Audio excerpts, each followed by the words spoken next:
to watch the Giants game, which actually was a good game. Did you watch any of the Giants game? No, I actually watched the Warrior game. I recorded it because he was going to dinner. And, Boy, Price pitched a hell of a game. They were lucky to beat him.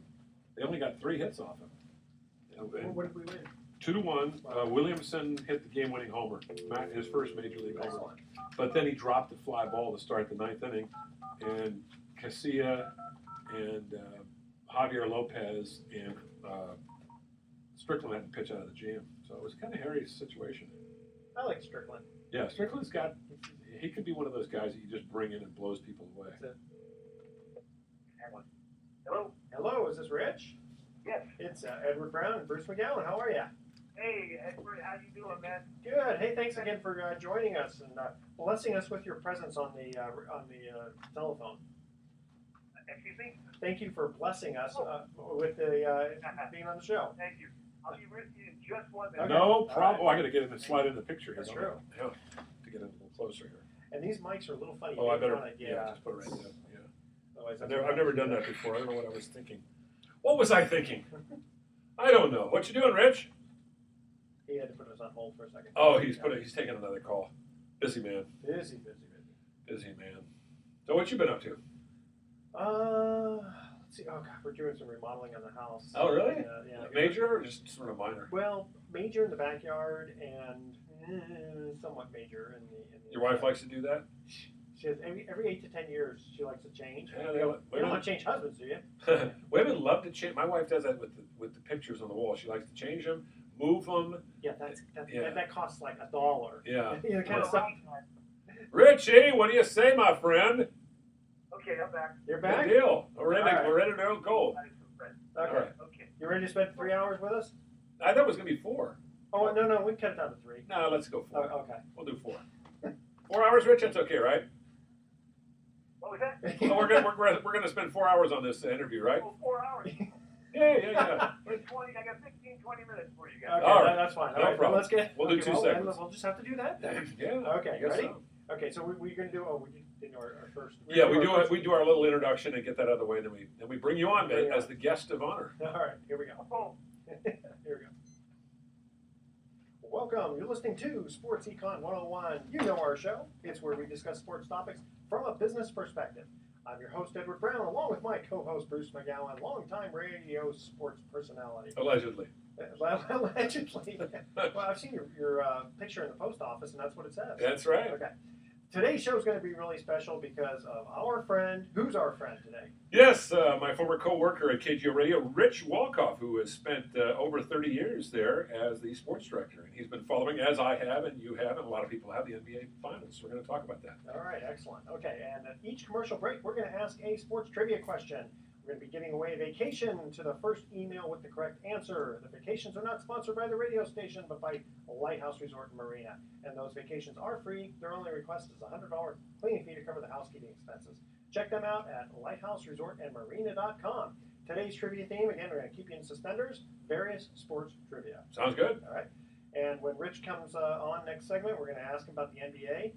One of the other things I was just reading in like Sports Illustrated was women in racing pits. Interesting. I thought that was kind of cool. Okay. And I wanted to also ask, and maybe you know the answer to this, is basketball like baseball from the standpoint of regarding teams only earning on the first 4 games? Okay, so we'll get into that also. And then, of course, we've got to talk a little bit about Muhammad Ali. Yes, definitely. I was going to say Muhammad Ali is a big story. Big story. Okay. This segment of Sports Econ 101 is sponsored by Pacific Private Money, providing mortgage investments that are currently yielding still over 8%, secured by real estate. Doesn't get any more conservative than that. You got to check them out at pacificprivatemoney.com.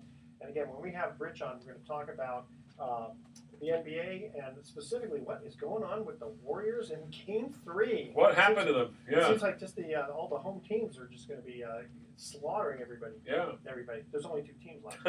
All right. Well, it's been the case, though. There have been more one-sided games in this postseason than in any other season. Yeah, definitely. Yeah. Okay, so you're listening to Sports Econ 101. Don't touch that dial. We'll be right back. All right, thanks for staying Richie. with us, Rich. I'm just going to go Yeah, ahead and we'll say talk a this. little about Muhammad Ali, too. Is that all right? if you, I'd rather just keep it to the NBA. Okay, Yeah. well, that's That's okay. fine. We'll We can do that talk. after. We'll talk Ali later, yeah. When you say don't touch that dial, what do you think? himself. That's right. Yeah, he's an old school guy like you and me, Rich. Like what? We're all old school. I'm just saying. Yeah. Old Dial. school. Just dial. Old dogs and children and watermelon wine. Now that goes way back. That goes way back. Who did that song anyway? Was it George Jones? I've never heard it before. Never heard that song before? Oh, it was a real big. You've heard that one, right, Rich? Old dogs and children and watermelon wine. No, I don't know it. You never heard that one either? Well, look it up on YouTube. It goes back Look to up Old 1800s. Dogs, Children, and Watermelon Wine. I guarantee you'll find it. You see it, and you go, "Oh yeah, I remember that hit." It was back in the '70s. Really? Mid '70s, yeah, mid '70s. 1870s. Okay. Not quite. All right, here we go. Rich's time is very valuable. It is. Here we go. Welcome back to Sports Econ 101. Again, I'm Edward Brown, your host, along with Bruce McGowan. Bruce, who's on the phone? And we got my friend and former co-worker at KGO Radio in San Francisco, was there for well over 30 years, Rich Walcoff, joining us. And love to talk to Rich a little bit about the NBA playoffs and specifically the finals, obviously, because we got the Warriors and Cavs. And as we speak, that series is, I wouldn't say it's up in the air so much, but it's certainly a better series than we thought it was going to be. And Rich, I don't know about you, but Edward and I were just mulling it over. Every game, even the first game, was kind of a blowout. What is going on in this series? Why can't the visiting team put on a good show? What's the deal? Well, first of all, it is very much up in the air because it's a 2-1 series, and right now, what is it? A best of 4? You got only a handful of games to go, so you can't say it's a slam dunk that the Warriors are going to repeat, and it wouldn't be that phenomenally shocking if LeBron carried the torch up the hill and the Cavaliers somehow won this thing. I still say it's a long shot, but it's by no means a done deal if the Warriors, win it again. I think the big reason is the Warriors are not as potent offensively as they were in the regular season, whether it's Steph Curry's injury or the rougher play in the playoffs or the tougher defense that a desperate Cavaliers team showed last night. If you add it all up, then we have an NBA Finals worthy of your attention. One of the things I've noticed that the Cavaliers did, and particularly in Game 3, they had to do it. They played with a sense of desperation. There was a lot more energy. The crowd gave them a lift, but they really bodied the Warriors. They played them kind of a lot of physical contact, and it reminded me, Rich. I don't know. You and I go back, and Edward does a ways to the days of the 1970s and 80s when they let a lot more of the hits go. The referees were a lot more loose about calling the fouls on contact, and it seemed like Cleveland was really sort of seeing how far they could go. I guess maybe that's the way you have to go against a team that's got you down 2-0. You got to try everything, reach into the kit bag for any possibility that's going to work. But some of these fouls. No question. I mean, you saw the Thunder do that after a stronger, more athletic team taking a 3-1 lead, playing aggressively and like with great will and force and whatnot. And then they reverted to what I love Charles Barkley's assessment, that Euro ball where Brent Westbrook just tried to do it themselves rather than move the ball offensively. And the Warriors got more clamped down, and their defense triggered the resurgence in that great comeback. And Bruce and I were at those games hitting each other in Oakland with each other and just marveling at the tenacity, the will, the grit, the determination of this Warriors team, which was really challenged like never before. And in a way, they may face the sequel or part 2 to that with the Cavaliers team, which I don't think is as good as the OKC. I was just going to say that OKC, I think, was a better team. Oh, yeah, no question. I think there were probably 3 or 4 teams in the West that hosting a trophy had they had the opportunity to take on the Cavaliers. And Cleveland will be hard-pressed to replicate that kind of shooting performance from LeBron, who was streaky, and J.R. Smith, who was likewise. And will you see Steph and Clay experience such miserable efforts in Draymond like last night? Another thing, paradoxically, Andrew Bogut is a great defender, and he's probably one of the best screen setters, and half of them are illegal. But when he ends up sitting when the Warriors get behind or they want to go small and up the tempo and increase their defensive pressure on the perimeter, you lose one of the great screen setters for Curry. So then you get double teamed, or you have LeBron on him, or he runs into traffic and they're bumping him around, and he's not 100%, and physically, he's stronger than he was as a young man. That's not going to play to his strengths, no question. If you're the Cavs coach, when Kevin Love comes back, you throw him back into the starting lineup, or you go with what worked for you in Game 3? I'm going to quote Tina Turner. What does love have to do with it? Yeah. I mean, think about it. Kevin Love was a nightmare those first game and a half, and now with the concussion, let's say he gets clearance. I think you bring him in off the bench. It's somewhat reminiscent of Andre Iguodala replacing David Lee in a way a year ago, and then Lee coming off the bench. In some respects, Lee and Love are similar players. Love got a better point shot, sure, but both offensive minded, both defensive liabilities, both good rebounders. So if you have played as well with Richard Jefferson as your starter and as poorly with Kevin Love as your starter, why would you ruin that formula or break that formula? But I certainly wouldn't bury Kevin Love because he could be a lethal weapon off the bench. The question for the Warriors is, Draymond Green afterwards said, Cavs were that desperation team. LeBron said, you go down 3-0, it's over. Their season was on the line last night. Whereas for the Warriors, he said, we were going in thinking it would be, cream and what was he? Peaches and cream? And cream, right? Yeah. Well, cream curdled last night. Yeah, I got to ask you about Rich. Every time the Warriors have faced this crisis, this question of character and resiliency and resolve, they have answers. That's true. They make it. It's like torture of the Giants revisited. Well, I hope Kerr puts Iguodala in for Harriet Barnes. Actually, Barnes played pretty well. He did. Yeah. He did. But you know what? It seems like, I guess maybe because he's kind of skinny and wiry, he's scared to go for the ball when He gets on the doesn't. ground. He doesn't use the aggressiveness he should. Rich, one thing I've noticed, and I don't know if you've been listening to local talk radio or reading the papers much, but there was some mention about Curry's possible, being worn down with all the injuries he's had, and he's just not shown much in the postseason. He doesn't have that spring to his step. He's only had a couple of moments where he's really gotten into a rhythm, and I'm wondering, if the effects of not only the long season but just of the injuries that he's had, the knee, the ankle, that he took that tumble into the stance, the elbow. Yeah. I mean, if this is having an effect on him, what do you see? Do you think it might be? Do you think it's a combination of Cleveland's pressure defense double teaming him and that, or don't forget that LeBron blocked that shot after the. That's right, after the whistle blew. Yeah, that's right. That's going to demoralize you. Yeah. Well, you know what?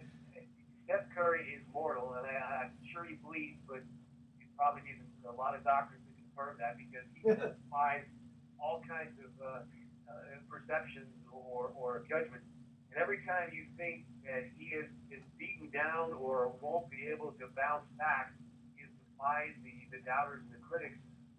And I would imagine you'll see tomorrow night more of a focused, determined, proud, and I don't want to say defiant Steph Curry, but much the way you saw LeBron James, the facilitator in Game 1, 6-7 turnovers in Game 2.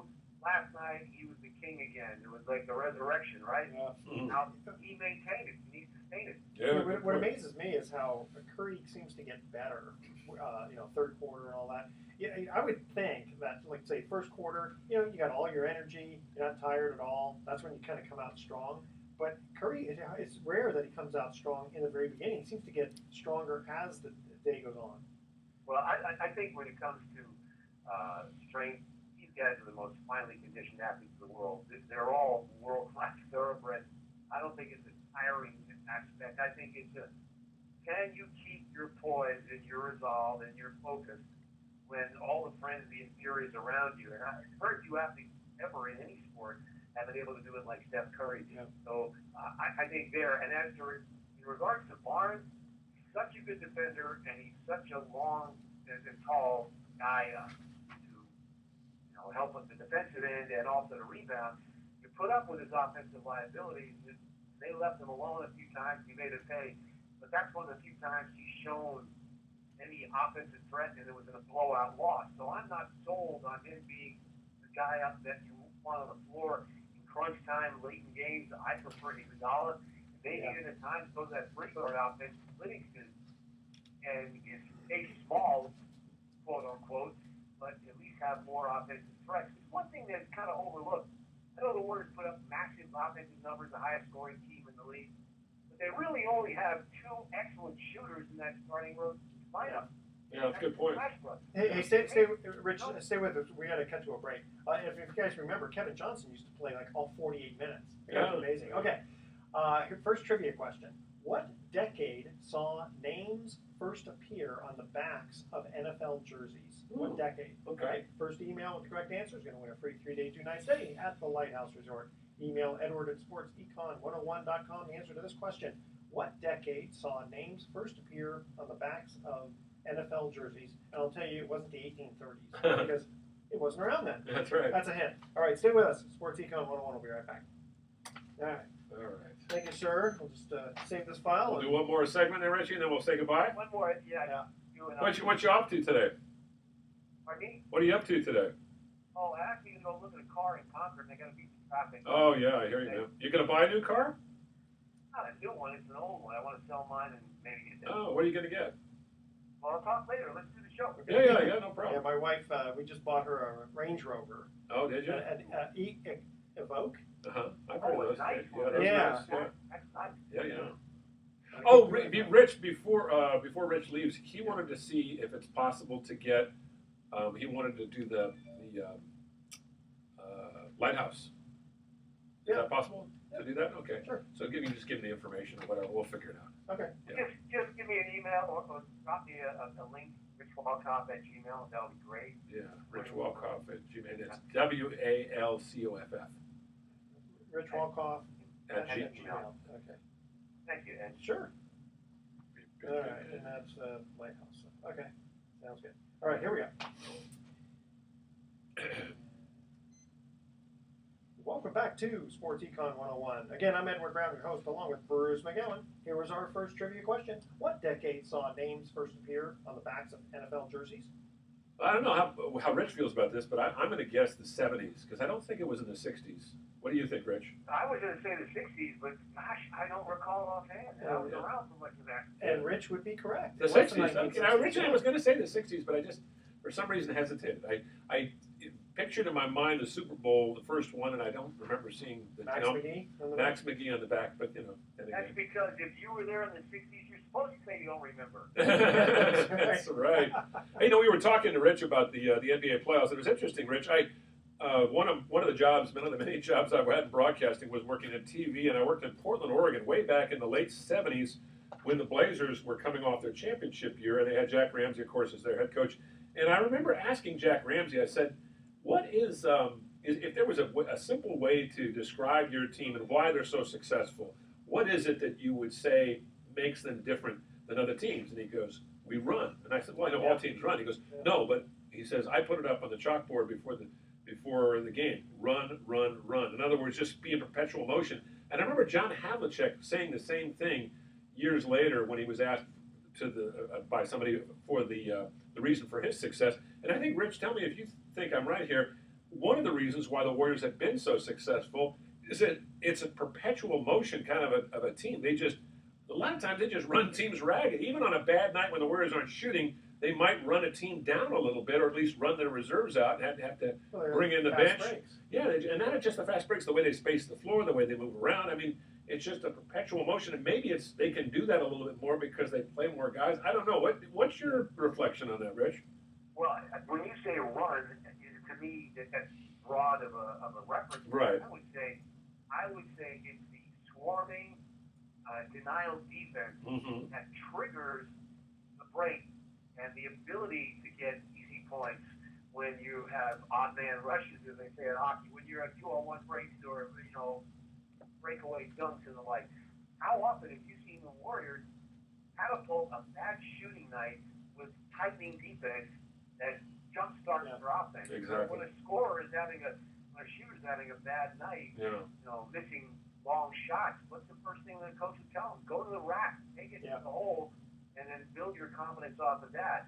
So I think the Warriors' defense has been a greater barometer of their success in anything. I sure wish they would grab more offensive rebounds, though, because you notice when shooters shooting, everyone seems to just run back, as though they only have so much gas, so they don't think they're fast enough or whatever. But the thing is, what are they shooting? Sometimes, especially when you're shooting poorly, like 38%. Well, if you're shooting poorly, it really shows up. Yeah. Edward, I think that's a philosophical decision by Ron Adams and Steve Kerr and Luke Walton and the staff to deny the break the other way. Yeah. Well, it's a double-edged sword. Yeah, you might give up on the offensive rebounding. You may be one and done on the long shots that don't fall. But you deny the other team those easy baskets, and I think that whole line about defense wins championships may be trite, but it is true now as ever. You're not going to win giving up the kind of points the Warriors gave up last night, and you'll give up offensive rebounds rather than give up easy baskets the other way. I got to ask you about LeBron James because to me, he's one of the most intriguing athletes we've ever seen. I mean, he is a man-child, literally. Well, he was when he was 18, 19 years old. He's 6'8", 250 pounds, built like a tight end. He plays like a bull. He can take over a game. I mean, I can't remember, Rich, I've been watching NBA basketball a long time, and you have too, and I know Edward has. Can any of you guys even remember anybody who remotely reminds you of LeBron? I can't. Will Chamberlain. But Will Chamberlain was the center, though. Yeah, he was a center. This guy can do it all, and he's such a great passer. Yeah, you think if Karl Malone had the fitness of Magic Johnson and the athleticism of Kobe Bryant, it somehow could metamorphosize those three characters into one human being, you have King James.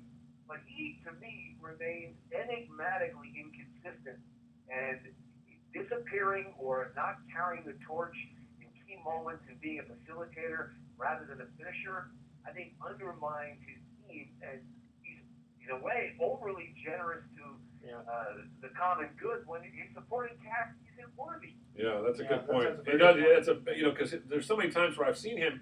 He's got a good shot, a good percentage shot in front of him, and he'll pass the ball off, which, he kind of seemed to give up his three-point shooting. Yeah, well, I mean, he doesn't feel comfortable with it maybe, but maybe he's trying to be more inclusive with his teammates. I know one thing I like about LeBron is he's a great teammate. I mean, you never hear anybody complain about LeBron James being, a sulker or somebody who is going to create problems. He is he's the ultimate good teammate. But it seems like sometimes he just realizes, you know what, I just have to take this matters in my own hands. Yeah. Hey, let me ask you guys from a economic standpoint, because I'm not sure the answer to this. I know in baseball, basically going back to the 1919 Black Sox scandal, that they decided to only pay the players, assuming the team also, on the first 4 games. You're talking about, the winner would get a certain amount of money, regardless of how they won the series. They could win it in 4 games, they could win it in 7 games.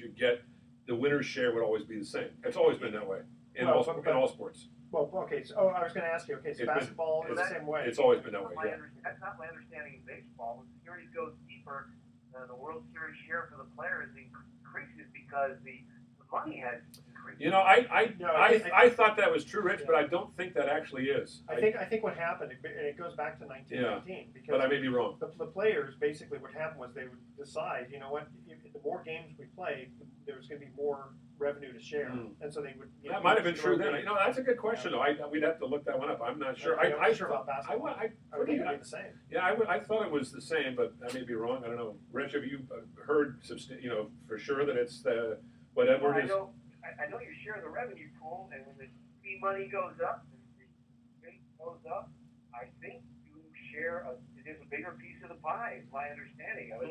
What's the incentive then not to have a 7-game series? Then if you're going to make more. Of course, the incentive is you want to win the championship. These guys are making enough money. True. Yeah, true. Yeah. But I mean, that's how true. How much more money are they really going to have relative to their salary? Compared to 1919. Different story. Yeah, that's very true. Just thought I'd throw that in there.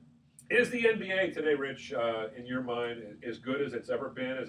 Is much fun to watch, as compelling, or do you think there was an era where it was better? No, I think it's markedly inferior in many ways. Really? Compared to when? I'm not a fan of the 3-point shot. Really? You don't like the 3-point shot, huh? I think it's the basketball equivalent of the DH in some ways. Mm-hmm. Well, then you're going to hate me because I want a 4-point shot. That's crazy. That's crazy. No. Break out the clowns. I agree. I disagree, though, Rich. I think the one thing I loved about the old NBA is they had the 3-point line. That was actually a little further out, so it was tougher to make. But I think I think what Rich is saying, and I agree with this. I think it has caused a lot of young players to spend more time either going inside for the short shot, the low percentage shot, or trying, to do what Steph Curry is doing instead of the mid-range jumper, which a guy like Sean Livingston really excels in throwing. We would like to see more of that, and I agree that is one thing that's kind of a dying shot, and teams should try to emphasize that more. I agree with you there. I don't know. I like it myself. Yeah, it makes really it well because we got variety. Otherwise, guys just going for the. Well, we've got a team right here in the Bay Area that just it's so much fun to watch. But so you think the Warriors would still be that effective without the 3-point shot? Oh, they wouldn't be nearly as good. Yeah, I was gonna say. Yeah. I mean, they'd lose some games. What they made 800 threes this year. Something like that. In 8 games. Yeah, they shot. I think they shot something like 38% from 3-point range. It was close to got it. the best 3-point shooters of the top 5 in the game in Yeah. the world. Yeah. Planet forever. Charles Barkley is with you. He hates it. He does not like But it. I think it adds enough variety because it's important. Sometimes you have to get a 3-point play, 3-pointer. But then also it's like, you also can choose to go to the rim versus you're always going to go to the rim if you know what I mean. Well, I like it for the simple reason that if you're down by 15 points with 5 minutes to go, you're still in the game. If you have if you get on a roll, and that makes it more interesting. Anyway, that's just my. How'd you like your 4-point play with Curry getting? I think you inordinately reward the longest shot. Yeah. 50% more than a hard-earned shot in the paint encourages you to be more proficient at it. I remember when I looked into the statistics for the Showtime Lakers in the early 80s, Magic Johnson made 13 threes the entire season, the year that they went and won a championship. I think the Lakers shot about 11% on only 83 pointers the entire season. They're basically taking one a game. I don't think there was as much choice though, and there wasn't as much 3-point shooting back in the 80s. I don't think. Do you, Rich? Not as much. Are you kidding me? The Warriors launched the game. I know. When did that? I'm trying to think. When did the preponderance of 3-pointers become, a much more noticeable thing? Was it just it came in 79, and I don't think it became prominent until within the last decade. I think you're right. Not to the degree that it certainly changed everything. It's changed the way the game is played. You're right. I mean, it is like adding, in a sense, it is like adding the DH, and that the DH has changed baseball. But you think the Warriors can hang on and win this thing? I mean, a lot of people are blowing with the win. Oh, the Cavaliers won one game. Now we're seeing the real Cavaliers, and they're going to come back and make this a series. We have to cut to a break. So, Rich, I know you have to go. Why don't you answer that really quickly, and then we'll let you go. I think the Warriors win this in 6. They're not going to win it at home then, huh? Maybe even go 7, but the Warriors are the better team. Yeah. But it's no cakewalk, and you're always one injury away. If Steph Curry is truly more hobbled than we know, or Clay was one knee to the thigh away from maybe being out for the series. That's right? true. Yep. All right, Rich Walcoff, thank you so much for joining us again on Sports Econ 101. All right. All right. Okay, we're going to cut to our second break here. What 2 players are tied for second behind Ty Cobb in total career runs? Stay with us. Sports Econ 101. We'll be right back. Total career runs. That's a good one. He's a nice guy. Yeah, Rich is a good guy. It's been tough on him since he lost his job. I mean, financially it's not that big a deal, but it's just the idea of going to the same job for 30 some odd years, and all of a sudden it's not there anymore. That's got to be tough. Because mine was tough enough. I had mine for almost 18, and it was a real harsh reality. Because I've been fired before, but it had been 25 years since I've been fired. Wow. So. He should start his own TV show. Oh, your phone's ringing. Not this one. No. It's the one outside. Where's your gal anyway? She's at Lighthouse. Oh, she's at the Lighthouse. Okay. Took her husband there? No. She does a lot of work there. Oh, does she? Oh, she does your books over there? And a lot of managing. Oh, nice. She works very, very hard. I gotta try that place out sometime. Like to do So that. it sounds like Rich wants to go too. Yeah, he'd like to. Is that possible? Yeah. Okay. All right. I think Vernon went once, didn't he? I don't think so. No. Yeah. Got to figure out, do people want to camp or do they want to stay in a cabin? Oh, okay. You can camp there, huh? You camp Oh yeah, outside camp. Like You can bring an RV or a tent. There's like one of those big tents that you can stay in. Or you I bring mean, your own. Or yeah, you bring your own tent. Yeah, Bring your own we tent. don't have an extra tent. It's right on the water, right? Yeah. Oh, cool. It's right in the middle. What kind of activities do Oh gosh, you had to look it up. We got horseshoes and volleyball and basketball and swimming and a clubhouse. And, How many people stay there at one time? What'd you say? well, when it's really busy, 1,000. Wow, Yeah. that many people? 37 acres. Wow, Yeah. I didn't realize it was that big. Yeah, we got. It's like a little spaces. resort. It is. Yeah, I mean, it's. How long have you owned it? Well, we foreclosed Are on you- back in 09. You and you have a group of people? That, Yeah. Okay. We're the managing member. Gotcha. That's great. Yeah. You want to talk a little Muhammad Ali? Yeah, Yeah, absolutely. let's do that. That and I just want to mention women in bits. Oh, sure. I saw that article. Good SI this week. The articles about Ali were great. Yeah, I just started reading them. I couldn't believe I read some things on Facebook. Some guys, are just they like to do that just to get in that reaction. Oh, Muhammad Ali, he's a draft dodger, and people are celebrating his life. Well, he wasn't a draft dodger. That's somebody who leaves the country. He said, Sure. "I don't agree with the war. I'm standing up to it," and he took the consequences of it. That takes some guts. That's true. Here we're talking about that. Yeah. Okay. Okay. Here we go. Welcome back to Sports Econ 101. Again, I'm Edward Brown, your host, along with Bruce McGowan. Second trivia question was, what two players are tied for second behind Ty Cobb in total career runs? I think one of them might have been Ricky Henderson. Is that right? No, didn't have him there. Was he recent? Last No. 20 years? No. Prior to the 1960s? One of them was from the 60s. Ooh, from the 60s. Come on. Yeah, I know you know this. Oh, I should know. Willie Mays. No. Yeah, that's right. Willie drove in a lot of runs, but he didn't score as many as he drove exactly. in. Ah. But you're getting kind of clean. You're getting close. Outfielder? Yes. Dodgers? No. No. Cardinals? Lou No. Brock? No. You think home runs. Power hitter. Yeah. Oh, a guy like Henry Aaron? Hank Aaron was one of them. Really? And who's the other power hitter? In same era? No. Earlier? Come on. African American? Nope. Latino? Nope. Caucasian? Yes. You're running out of races there, my friend. East Coast or West Coast? East Coast. New York? Yes. Yankees? Yeah. Yes. Mickey Mantle? No. Before him. Oh, Yogi Berra? No. not Yogi Before Berra. him. Before Joe DiMaggio? No. Before him. Lou Gehrig? No. But yes. Just before. Just two. Babe Ruth. Yes, Babe Ruth. There you go. I ran out. Jeez. See, we almost took half a show with that one. Yeah, I did. We used up half a show. Well, Okay. speaking of which, I'd like to talk a little bit about Muhammad Ali. I mean, Yes. that to me, we knew that he was in bad health. We knew Yeah. he's an older guy, 75, suffering from Parkinson's. It still is kind of a shock, though, when, you've seen him the last few years. He's not the same guy. But it's still a shock. That guy was just so full of life that he's no longer with us. And I still have a hard time believing it. Yeah, me too. It's funny. I gotta say, I was never an Ali fan. I like Joe Frazier. I like Jerome Really? Foreman. I don't know. I think it was just Well, he was brash. He was I'll a say little too brash. he was an acquired taste. I mean, Yeah. right from the beginning he was brash, and when he became Muhammad Ali, which was fairly early in his career, it Yeah. ticked off a lot of people because he was very strident in his views. And the thing I liked about Ali as I got older was that he was true to his beliefs. He wasn't a shill for anybody. He wasn't a phony. I mean, he stood up and said, I had got no.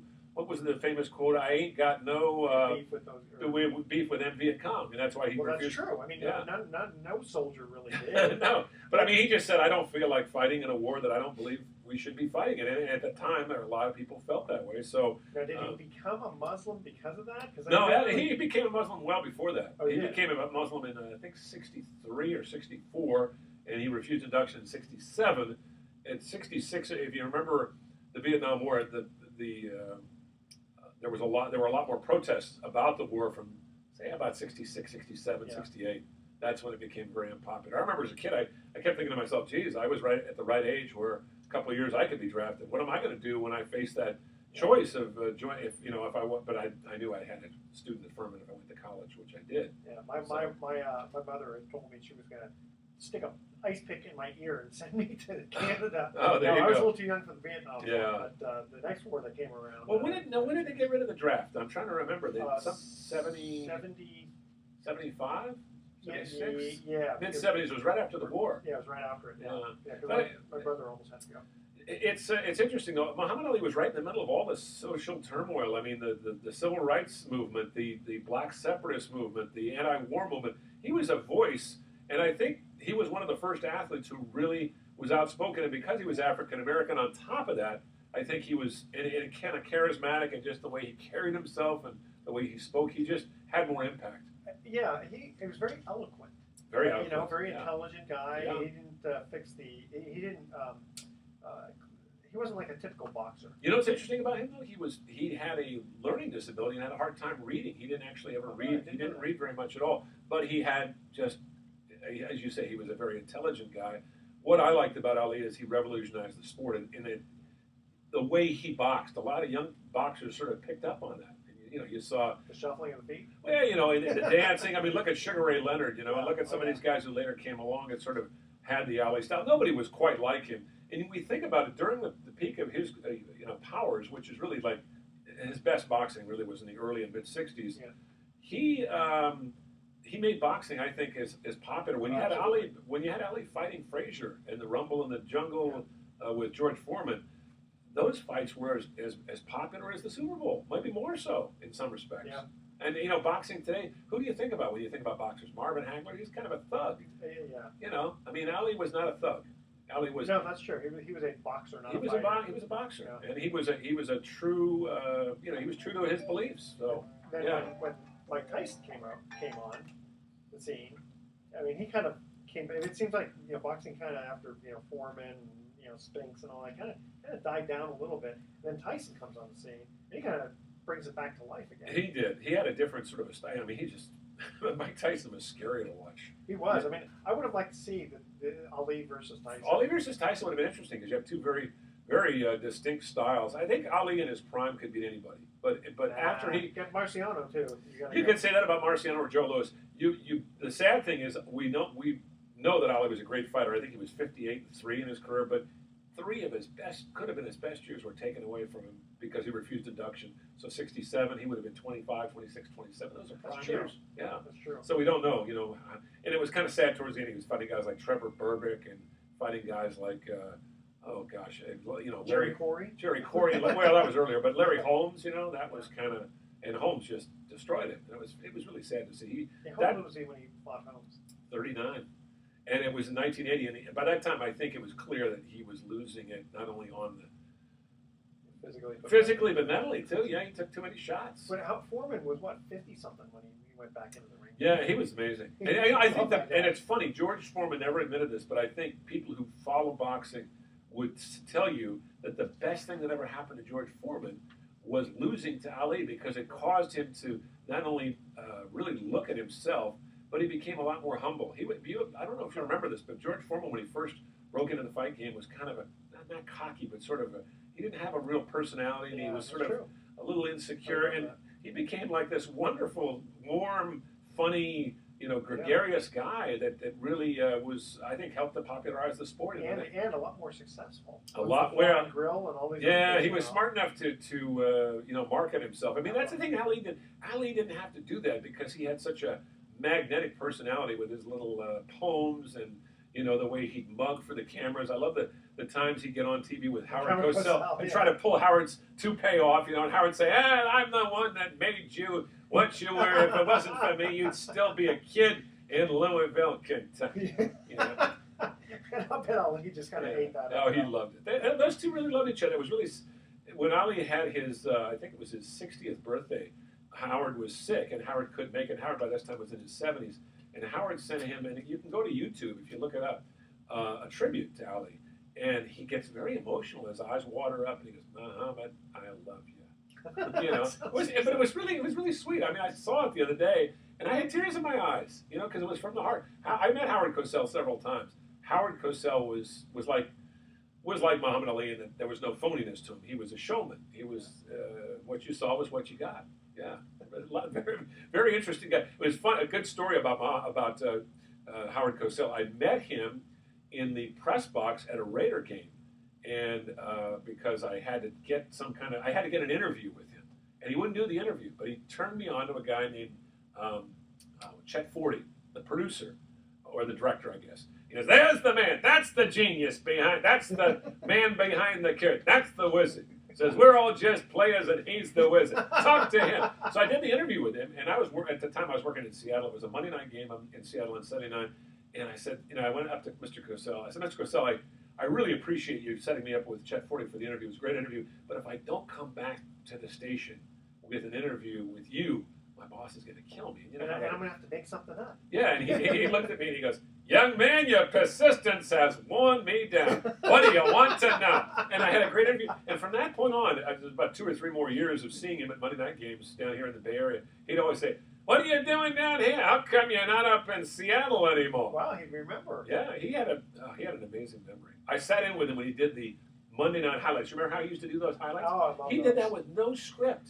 He'd have a bare bones thing like, Bart Starr throws to Max McGee, touchdown, 7-0. He'd describe, Max McGee, what kind of movies made, where he went to college. Bart Starr got knocked out last week, came back. He knew all this stuff, and they had a certain number of seconds to do it in, and he did it right to the second. And when he finished, he has a little stopwatch, and he clicked the stop, and he goes, right on the money as usual. Yeah, I used to love Monday Night Football, the highlights, because back then they didn't have ESPN. No, they didn't. So when did you ever really get to see any highlights? Yeah, Howard loved boxing though, and he loved Muhammad Ali, and I think that special quality of friendship that you saw was authentic. It wasn't a put on. And Ali was kind of he was a hard guy to get to know. I imagine. He was larger than life. I met him one time, and it was like being in the presence of the Pope. It really was. It's kind of scary, intimidating. I guess Don King doesn't have that kind of reputation. Now, Don King is another guy. I got to interview him. He's an interesting guy. Very gregarious, very accommodating, but you better not ask him a question that's going to put him on edge because he'll get back in your face in a hurry. He had kind of a dark side to him. Very dark side. Well, he stomped a man to death once when he was a numbers runner, I believe, in Cleveland. Allegedly. I'm not saying he did it, but allegedly he did. This is how the story goes. Yeah, a guy who was like a bookie. Oh. Yeah, because he was involved. Don King used to be involved in some stuff that was, kind of, questionable. Yeah. But that's no secret, though. No, it's no secret. Is he still around, by the way, Don King? I don't know. I think he may have passed on. Yeah, he may have. I don't remember him passing on, but then again, I don't. If he did, we would have heard about it by now, or I would remember. So maybe he's still around. Okay, shifting over to a little Sports Illustrated article about women in the pits. Women in the pits. Women in the pits. You're talking about auto racing. Auto racing, yeah. Like the crew. Yeah, exactly. Yeah, and I think it's sort of the challenge of can they get the tires on and off. Well, if they're strong, you got to work out with those weights and build that strength up. I guess. It sounds like it's actually a good idea, though. I think it'll make NASCAR is already very popular. Right. They're doing it, I guess, in Formula One. But I think it's actually a pretty good idea. To get women in the pits? Yeah. If they can do it. If they can do it, why not? I mean, I think it adds a little more human element, and it also maybe it helps to attract more women to the event. From an economic standpoint, I think it's really smart. Well, Danica Patrick alone has helped to bring a lot of women into the sport, in terms of watching it and paying attention to it. Because let's face it, auto racing, none of it, NASCAR, Indy cars, whatever, never really been that popular with women until recently. And Danica Patrick kind of helped to change that, I think. She's a little gal, too. Is she about 5'2", 5'3"? I don't know how tall she is. She fits in real nicely into those little cockpits because she's not a big girl, a big woman, I should say. Yeah. She's in her late 20s, early 30s now. But I think it's been great to have, and we've had some women drivers over the years. But Danica seems to, maybe it's because she's a very attractive woman, very outgoing, very her brand, so to speak, has attracted people. So. It doesn't seem like she's got a chip on her shoulder. No, not at all. Listen, I'm a racer like all these other guys. Yeah. Maybe I'll win, maybe I won't. Well, she's very agreeable. Again, if you're an agreeable athlete and you're successful, like LeBron James, for instance, you're going to have the world's going to be your oyster. Everybody loves LeBron. I mean, how can you not? He's a nice guy. You never hear about anything he does off the court that's bad. Except for when he left Cleveland to go to Miami. That was a bad decision. Anything with Jim Gray, that you're doing is not a good idea. Jim Gray is just, I'm not a big fan of Jim Gray. Gotcha. Yeah. All right, don't want to tell you why, but I'm just going to say that. We'll leave that part alone. Yeah. All right, ready for our third and final trivia question. Who won an Olympic gold medal at the 1988 Summer Olympics in Seoul, Korea, when he defeated future world champion Riddick Bowe by a second-round technical knockout? Wow. That's your question. All right. Email Edward at SportsEcon101. And you might be a winner of a 3-day, 2-night stay at the Lighthouse Resort. Stay with us. You're listening to Sports Econ 101. When we come back, we're going to have some closing comments. call my wife real quickly here because she's called me twice. There must be something going on. Good timing. Yeah. I don't know what the heck you're doing calling me. You know I'm doing a radio show. Hopefully it's nothing serious. She's forgotten.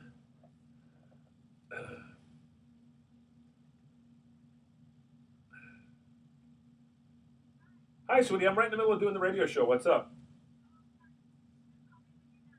Oh, it's okay. We're taking a break right now. What do you need? Yeah, and I'll drop off all that stuff. It's in my car. I'll drop it all off with your parents. Sounds good. Okay. You know, the girls will only be there for about, by the time I get over there, for about an hour. Do you think I should wait till about 5 to pick them up? Okay. I'll just hang out in San Rafael, you know, in the interim. Okay. Sounds good. So, are you heading home? Okay. You know, did you have a chance to work out? Oh. And you don't feel like working out now? Yeah, I hear you. Okay, let me know when I pick up Molly. Give me a call and we'll figure out something for dinner.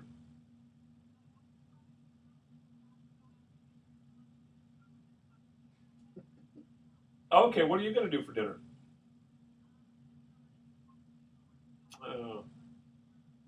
Okay, I'll take the girls out to dinner somewhere. Oh, okay, sweetie, love you. Bye bye. Poor thing, she's got paperwork up the yin yang. Can't even go out to dinner with us. Oh no. And she didn't even have a chance to work out on her. Well, the good news is that this summer she's going to have the summer off. There you go. That's good. All right. All right, ready? All right, yes, we are.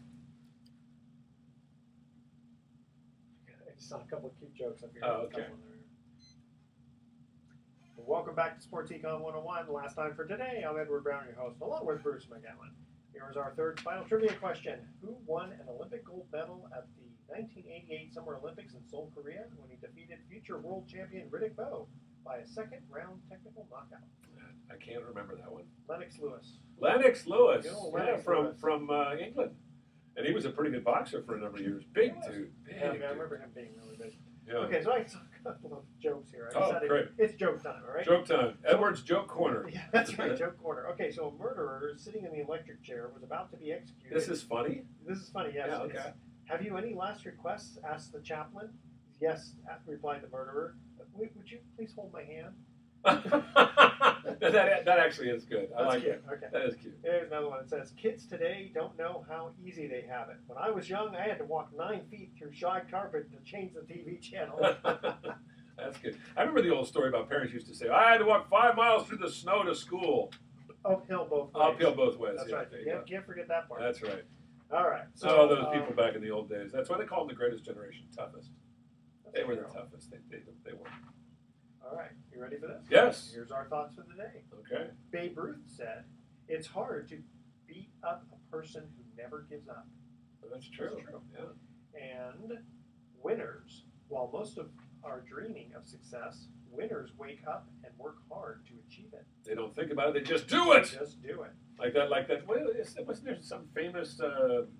I guess it was Nike commercial says just do it. Just do it. That's right. right. Who came up with that? Who came up with that? I don't know, like Coke, it's the real thing. Yeah. They like made millions on Yeah, that. can You you and I are imagine? get together and we're going to come up with some slogan. For the Edward Brown Show. That's right. Well, actually, I did come up with one. What's that? And that is, honor is given, respect is earned. I like that. You like that? Very good. Right. Are you sure that's yours? That's mine. I made that one up. Wow. Tune in next week to Sports. Can I Econ. steal that sometime?